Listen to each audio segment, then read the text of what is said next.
If you suffer from panic attacks, stress and anxiety, or worry and all that stuff, this chat is for you. I've been having a really good day. I'm filming this on the fly, by the way.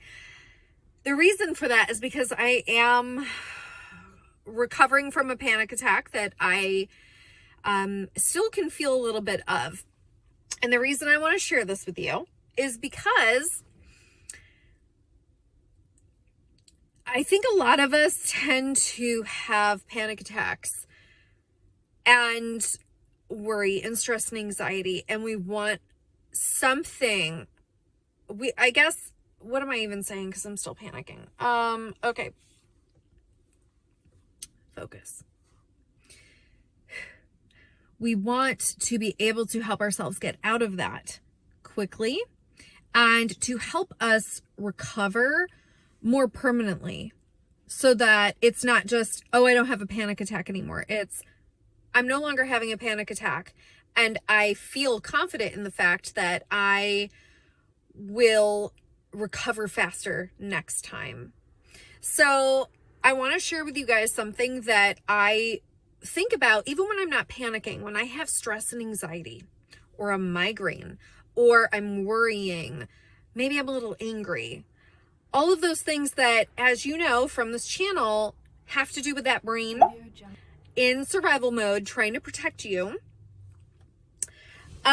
What's that one thing that your brain needs and wants and is trying to, in a lot of ways, when it's triggered negatively by danger or red flags, it's trying to get you to be something.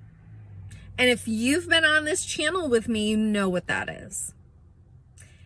It's to be safe.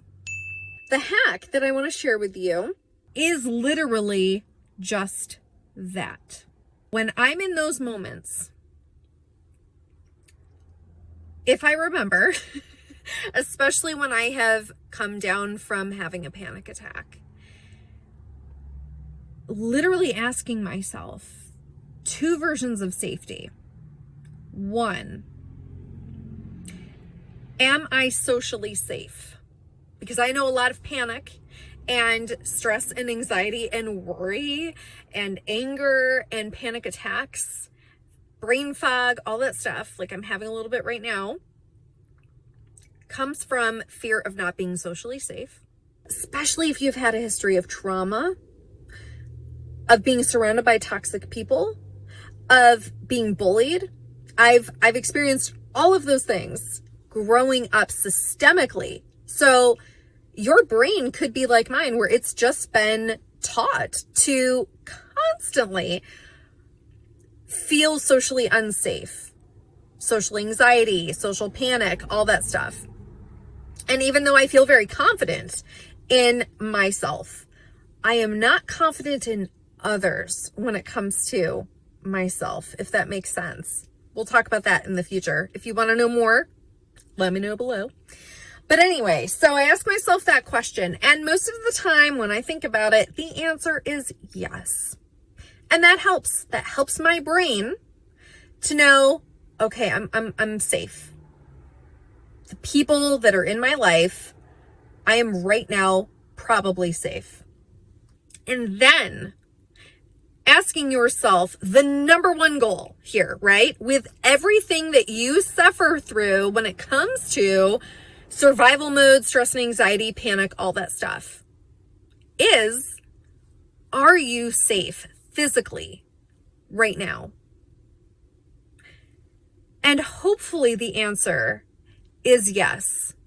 If it's not, that needs to be addressed right now, either with a hotline, physically exiting the situation, reaching out to trusted people that can help protect you, all of those things.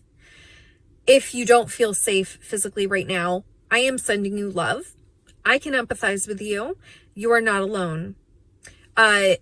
Self-advocate as best you can and try to help yourself be physically safe right now.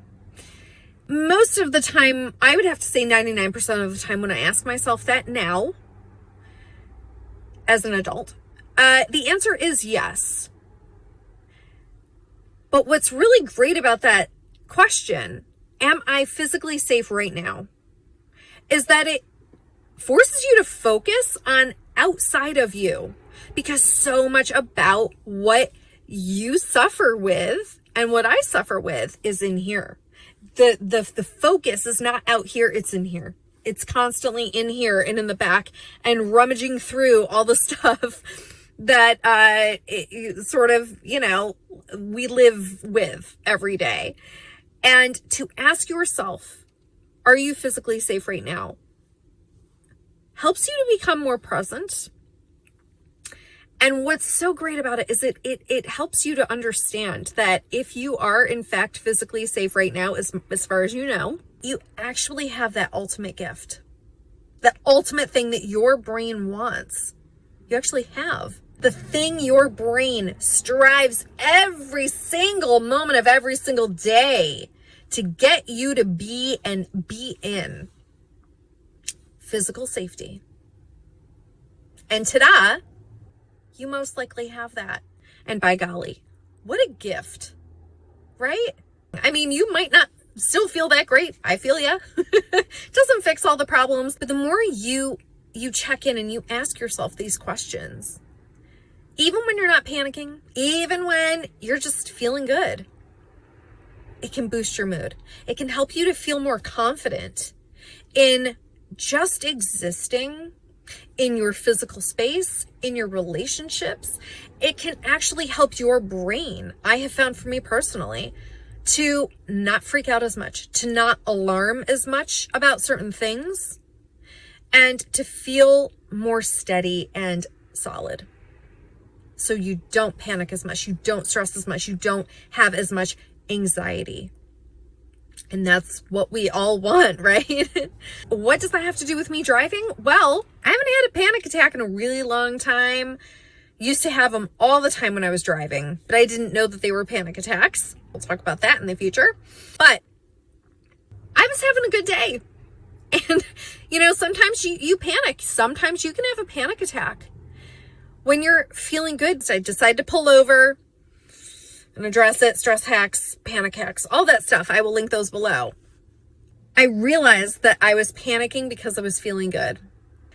And I think so much of the time, especially if you've had a history of trauma, like myself, it's so, your brain has been so minutely programmed time and time again that feeling good is not safe.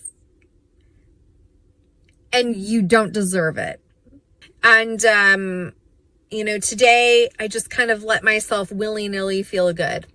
And that triggered my brain. Because your brain, I've come to find for me personally, when I think about it, that's unsafe. Having a good day, that's not safe. That's not going to last. Or it's not okay to feel that way. I'm not allowed to feel that way. If I feel that way, or if I trust in feeling that way, something bad's going to happen. I'm going to be, smacked by the universe out of it. I should just stay low and down, right? And I've worked so hard at not buying into that, not living in that state, because I don't believe that's true. Trauma believes that's true. Stress and anxiety, PTSD can believe that that's true. But I know when I'm my most rational, my most balanced, my most like me, that those beliefs and those realities don't actually apply to me. So sometimes if I'm just allowing myself to feel super duper good, the brain can get super triggered and be like, uh-oh, what's going to happen? What's going to happen? This isn't okay. This doesn't feel safe. And I had done that. I was having a pretty good day. I bought some antique furniture, which we love to do. It doesn't realize, because it's the irrational part of the brain, it doesn't realize when you are actually safe.